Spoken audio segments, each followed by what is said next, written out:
meus consagrados, estamos aí para mais uma aulinha com vocês, certo? Vou gravar essa aula, essa videoaula sobre xenofobia. Uma coisa muito simples, muito rápida, só para a gente debater esse tema, obviamente, que é bastante importante, até porque é uma coisa recorrente aí nos vestibulares, etc., né? Principalmente quando determinados presidentes declaram guerra a potências mundiais. Mas isso é uma outra questão, certo? Bom, galera, então vamos lá, vamos começar aqui, né? O nosso tema, então, ele é a xenofobia, né? Olha aí, ó. Vamos trabalhar um pouquinho da xenofobia com vocês.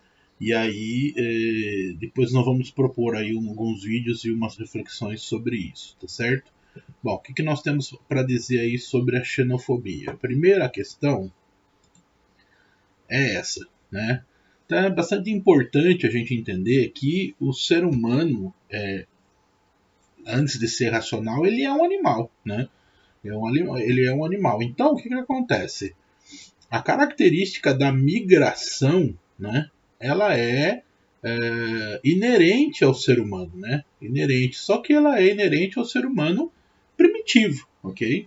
Então, lá no início, né, da humanidade, quando nós evoluímos, né, para os Neandertais e tal, migrar fazia parte, né, da nossa vida. Quando é que a gente parou de migrar? Bom, a gente parou de migrar quando criamos a agricultura, né? A agricultura torna o ser humano sedentário, né? Se você quiser saber mais sobre isso, é necessário que você leia Uma Breve História da Humanidade, do Yuval Harari, que vai falar bastante sobre isso, né? Então nós tivemos aí, obviamente aqui nós temos uma percepção eurocêntrica, né? Mas o surgimento das cidades, então, foi consequência desse sedentarismo que a agricultura nos trouxe, né? Isso eu estou falando por causa do quê? Por causa que, obviamente, como vocês devem estar imaginando, falamos de xenofobia, falamos de estrangeiros, né? As pessoas que migram, né? Ou que imigram de seus lugares de nascimento. Mas é importante a gente entender que antes de você dizer, esse imigrante, ele vai, sei lá, roubar emprego, ele vai, etc., é bastante importante você entender que o ser humano tem inerentemente dentro dele a capacidade migratória, né? A potencialidade migratória, vamos dizer assim. Então nós somos animais que migram, né? Dependendo das condições, dependendo de como, né? Como que está a sobrevivência no local, a gente vai migrar, né? A gente vai mudar de lugar para que possamos aí, enfim, continuar a nossa experiência de vida, ok? E a partir daí, então, nesse sentido, se torna importante a gente entender o conceito, né? Qual que é o conceito? O conceito parte justamente dessa proposta, né? Olha lá, ó. Percebe-se então que a formação da xenofobia ela é tida então como aversão ao estrangeiro, né? E aí o termo xenofobia ele deriva então dessas duas palavras gregas, né? Xeno, que vai significar aí o estrangeiro, né? Aquilo que vem de fora, e fobia, né? Que como vocês sabem é comumente aí traduzida como medo, né? Agora, é importante deixar claro que, embora o conceito de xenofobia seja quando a gente, né, faz aí essa divisão dos termos que formam a palavra, seja o medo do estrangeiro, hoje o termo xenofobia ele já não é mais classificado como o medo do estrangeiro, né?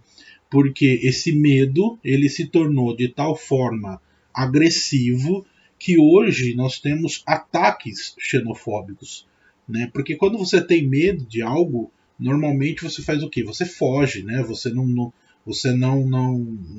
não toma contato com aquilo que você tem medo. Mas a xenofobia hoje se tornou justamente o contrário, né?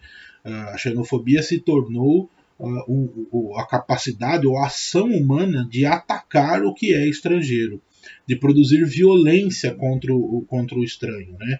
Contra aquilo que não pertence ali à origem. Então, embora a gente tenha aqui, né, essa formação aqui, né, esse nome, né, xenofobia, como medo do estrangeiro, hoje nós sabemos que esse medo ele é muito mais traduzido por violência, né? E essa violência, então, é aquilo que vai impactar mais na nossa questão da xenofobia, ok? Então, nesse sentido, olha lá, ó, a xenofobia hoje ela já não é mais, então, esse medo, né? Mas sim uma ação xenofóbica, né? Então tá lá, a xenofobia se apresenta de forma silenciosa no dia a dia dos imigrantes, né? Do estrangeiro em geral, né? Não precisa ser imigrante, né, de país, etc., mas do estrangeiro, do diferente em geral, né? Hoje nós temos aí, né, e aliás isso é bastante importante, né, a gente entender que aquilo que não é moralmente aceito, né, acaba se transformando em estrangeiro, né? Então nós temos, por exemplo, o racismo, a agressão aos homossexuais, etc. É uma espécie de xenofobia, né? É uma espécie de violência contra aquilo que é diferente, contra aquilo que contrário àquilo que se diz, né, se chama de normalidade, né? Então isso acontece de forma silenciosa, né? Nós vemos aí assaltos, né? O principal combate nosso, principalmente na sala de aula, né, com relação ao bullying, né? Talvez vocês não tenham vivido isso, né? Mas quando eu dava aula na escola pública, isso era muito presente, né? Muito presente porque dava aula para diversos alunos que vinham de outros estados, né? E eles eram extremamente estereotipados, né? Mulheres estupradas, né? Mulheres que são escravizadas sexualmente, maltrato em escolas e hospitais, né? Principalmente a questão dos negros nos Estados Unidos, por exemplo, né? Nas escolas são muito maltratados, sofrem muito bullying. E por fim, obviamente, a xenofobia se transformou, né? Se converteu do mero medo para agressões e mortes, né? Agora, é importante também a gente retratar essa questão, porque o que acontece, né? Esse é o perigo, né, da xenofobia. Olha aqui, ó. Poucos casos são noticiados porque há sentimento de medo, né, por parte dos mesmos. Então, quer dizer, o cidadão que sofre a ameaça, que sofre o assalto, que sofre o estupro, que sofre a agressão, a violência, o bullying, normalmente ele não se rebela contra isso, né? Ele acaba aceitando e isso se transforma até numa normalidade, né? E é aquilo que depois, mais para frente, a gente vai ver na concepção de Hannah Arendt, né, numa próxima aula, que é a banalidade do mal, né? A gente torna a maldade, a agressão contra os outros banal, né? Ou seja, sem a gente trata isso como natural, né? E aí então acontece esse prejuízo, né? As pessoas que sofrem, que mais sofrem com isso, elas acabam então não recorrendo aos meios legais para se livrar disso, né? Para tratar isso. E aí então as estatísticas mostram que isso teoricamente não acontece, né? Mas não acontece porque é velado, né? As pessoas têm medo de correr atrás dos seus direitos enquanto seres humanos, né? Para, enfim, para se ver livre dessas agressões e dessas violências, né? Então essa é uma parte bastante cabulosa aí da xenofobia, né? Temos aí alguns exemplos, então, né? Olha lá, bolivianos sofrem racismo, xenofobia e pobrefobia, né? Isso aqui é um termo que foi cunhado a partir da vivência, né, dessas pessoas, né? Eu tive a experiência de morar em São Paulo, né, durante 2 anos, e e morei ali no Bom Retiro, né, onde tem, né, onde era antigamente, né, a alta costura ali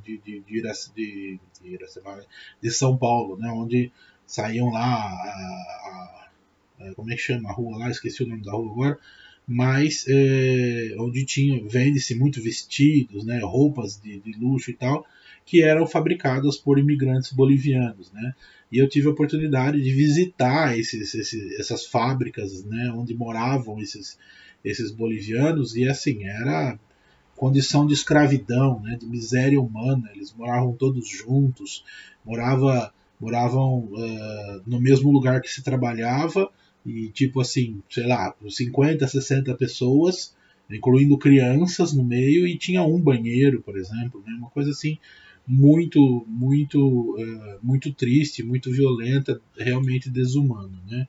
Por isso que aí o termo pobrefobia, né? Essa outra, né? Isso aqui se tornou bastante famoso, né? Ou se tornou bastante recorrente, né? Agressão a refugiados põe xenofobia no Brasil. Esse aqui no caso foi um sírio, né? Mas a gente passou muito por isso por causa dessas pessoas aqui, né? Dos imigrantes haitianos que vieram para o Brasil, né? Então você pensa bem, né? Olha aí, coloca na balança, né? Se o cara ele migra para o Brasil para tentar mudar de vida e você acha que o Brasil está numa situação ruim, imagina de onde esse cara veio, né? De onde esse cara veio. Ele tenta emigrar para o Brasil para conseguir uma coisa melhor, porque aqui ele acha que ele vai ter mais condições, etc. E de repente ele se depara com esse tipo de atitude, né? De xenofobia, como se não houvesse brasileiros imigrando para outros lugares e sofrendo esse mesmo preconceito, né? É bastante importante a gente entender essa questão porque a história da humanidade ela foi formada a partir dessa imigração, né? Alguma imigração que foi forçada pelos povos colonizados, né? Obviamente, então, por exemplo, o Brasil tem portugueses, espanhóis, até alemão, né? Mas os alemães, mas outras vezes por consequências, né? Por necessidades. Né? Então vamos pegar, por exemplo, agora o povo da Síria, né, vivendo lá numa guerra civil violentíssima, aonde eles não conseguem ter paz num dia, né?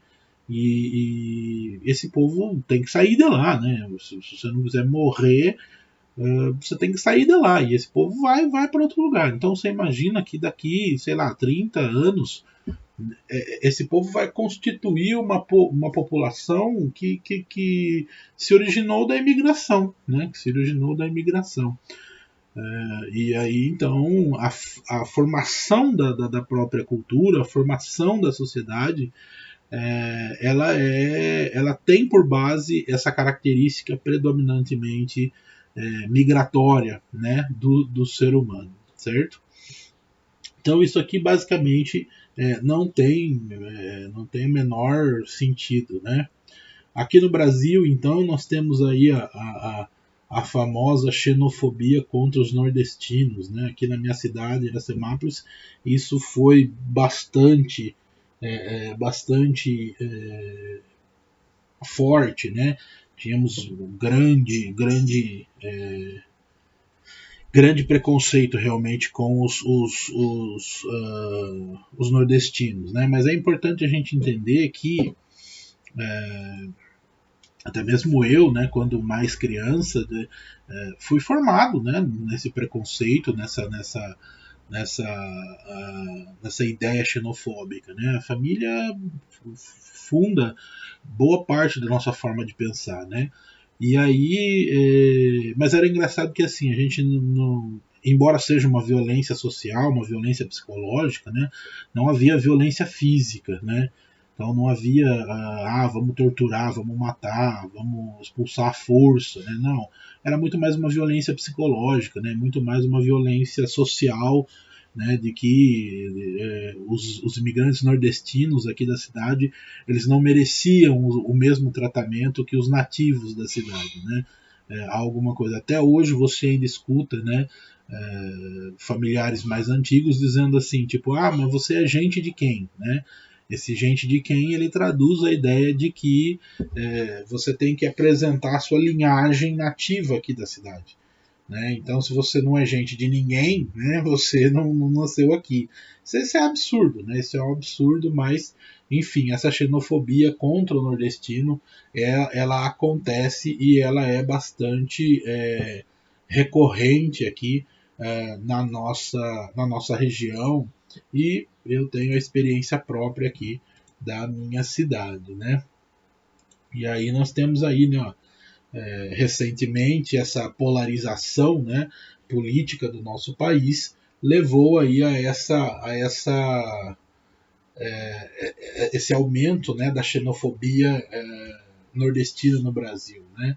Como o atual presidente não ganhou, né, em boa parte do Nordeste, aí as pessoas, né, começaram a agir dessa forma, né? E repare que agora, né, não é meramente um medo, né? Não é meramente um receio desse imigrante, né?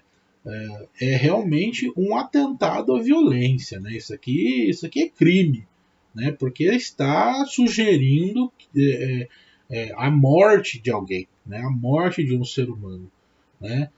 Você está estereotipando, né? Olha aqui, ó, estereotipando a cultura, né? E nota-se que o cidadão não sabe nem escrever, né? E também não sabe o que significa, o que é, né? E etc. Isso aqui, né? A gente fala, né? Olha essa fala, né?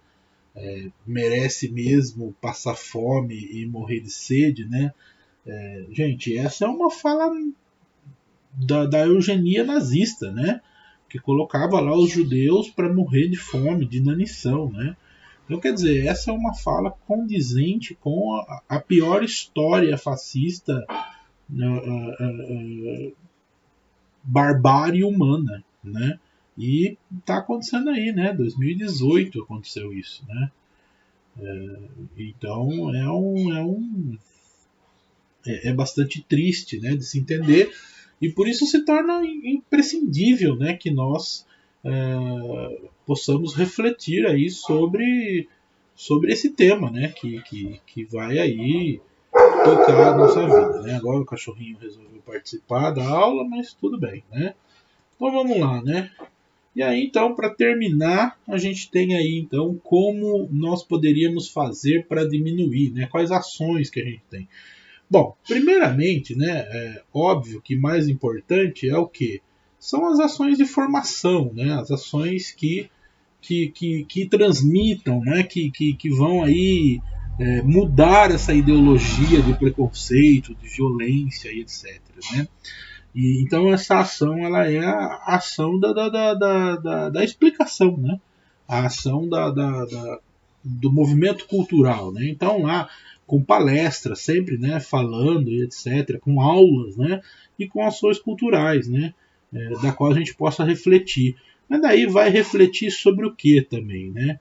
Bom, vai refletir sobre isso aqui, ó, né? Isso aqui é fundamental, certo? Mostrar para o mundo que o patrimônio cultural de qualquer povo ele tem o seu valor, né? Ele tem a sua necessidade, né? Então quer dizer, não interessa, né? O que como o outro se constituiu a partir da sua vivência, né? É um patrimônio, né? A sua história, a sua cultura, os seus hábitos, etc. Né? Então isso aqui é muito importante, né? E aí a partir desse tipo de ação, né? A gente possa fazer isso aqui, né? Que é o que? Olha lá, incentivar o conhecimento, né? Essa é a palavra-chave, né? Incentivar o conhecimento de novas culturas, né? Que aliás é o que nós vamos fazer a partir da próxima aula. Então, incentivar o conhecimento de outras culturas, porque somente com o conhecimento é que nós vamos entender isso aqui, né? Entender essa ideia de patrimônio cultural. E por fim, obviamente, mas não menos improvável, né? quem tem que dar conta disso são as políticas públicas, né? São as políticas públicas, que é aí a ação dos governantes, né, dos direitos humanos, o respeito aos direitos humanos, né? Enquanto alguns consideram aí que os direitos humanos eles são aí uma espécie de vagabundagem, não sei o que, etc., né? Direitos humanos para humanos direitos, né? Como é que é direito, né? Como é que é essa regra, né? Quem é que faz isso, né? Visto que o ser humano ele é diverso, ele é complexo na sua existência. Então, quer dizer, a promoção do conhecimento das outras culturas, da valorização, né, do produto intelectual das outras culturas, é muito importante para que a gente tenha políticas públicas e faça valer os direitos humanos, né? Muita gente, mas muita gente ficou receosa, né, de que nos vestibulares começou-se a, a promover, né, a requerir leituras da literatura africana, né? Então tivemos aí o Mayombe, né, do Pepe Tela, e nossa, onde já se viu, né, que tipo, então, porra, é uma literatura grandiosíssima, né? E aí a Unicamp veio e socou o pé na jaca, né? Colocou a obra dos Racionais MCs, né? Como requisição para leitura e etc. Enfim, a ação das pessoas com relação a essas questões transmite aí o que a gente tem como olhar xenofóbico, né? Antes mesmo de conhecer e de valorizar aí isso como uma cultura, isso como uma intelectualidade, a gente cai no senso comum da xenofobia, de rejeitar, de rechaçar, de agir com preconceito sobre esses conceitos, né, sobre essas propostas. Então é por isso que a gente tem que debater, que a gente tem que falar sobre isso e que a gente tem que conhecer mais as outras culturas, né? O brasileiro adora viajar, né? Adora viajar. Ai, nossa, como eu queria conhecer a Europa, como eu queria ir para os Estados Unidos. Mas, gente, a cultura dos Estados Unidos e da Europa tá aí nos filmes, de Hollywood, etc. Existem outros continentes nesse mundo, existem outros povos, né? O Brasil é um país, né, supracultural, né? Você muda de região no país, você muda completamente a forma como que as pessoas vivem, né? Você tem desde lugares mais frios, né, como os extremos sul, com lugares mais quentes, como o Nordeste, e isso é engraçado, né? Porque a galera mete o pau lá nos nordestinos, mas quando vai viajar, vai lá para Fortaleza, nas praias, né, Maceió, né, que fica justamente onde a coisa é mais bonita e etc. Né? Mas enfim, então essa foi só uma prévia, né, para a gente poder discutir um pouco sobre isso, né, e, e tentar entender aí um pouco mais sobre essa questão. Tá certo? Então eu vou agradeço aí a participação, espero que vocês tenham, né, entendido aí alguma coisa e a partir da semana que vem a gente começa a refletir melhor sobre isso, beleza? Então, ó, beijo do gordo e até a próxima. Tchau.